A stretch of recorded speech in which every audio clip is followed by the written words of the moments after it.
Folks, today's How to Play Me lesson is on rock and roll or Boogie Woogie piano. Started becoming popular in the 1930s and early 40s with guys like Albert Ammons and Meadlux Lewis, Pete Johnson.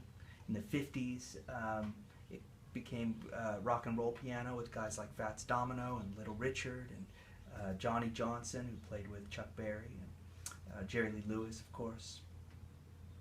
I'm going to teach you three different left-handed piano sort of parts that are probably the most common in boogie and in rock and roll piano. First one is relatively simple. It's going between the C and the F. So it's like this. And when it's applied, it sounds like this.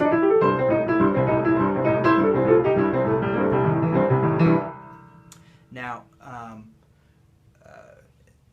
because of modern keyboards having a really heavy bass, and because of, for all sorts of reasons, whether you're playing with a singer or you're singing yourself, you can remove that third and just use the 1 and the 5 on a lot of those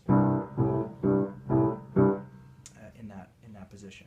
Now, the next left-handed part I'm going to show you is a walking octave, and it goes like this.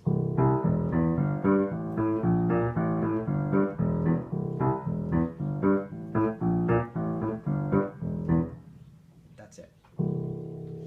Now, here it is applied.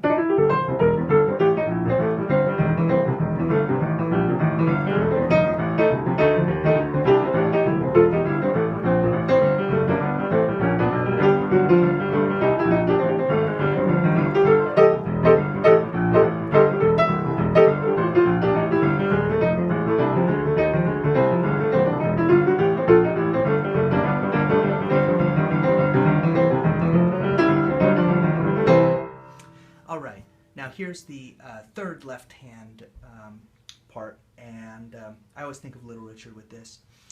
Basically, it's very similar to the first one, except you're sort of going minor to major.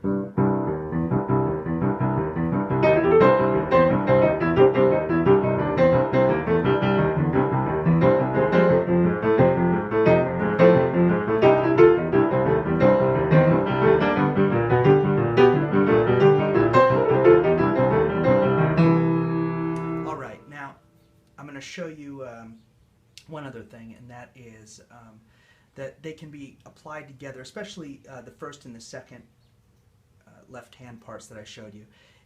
If you take the first part and you use that for the verse section, it's effective, and then maybe switch to the second walking octave for the verse or bridge section. This does two things. First, it gives your wrist a little bit of a rest, because you'll start to feel it if you're playing a lot of this stuff. Second of all, it gives your ears a rest from hearing that same part. So here's an example of that.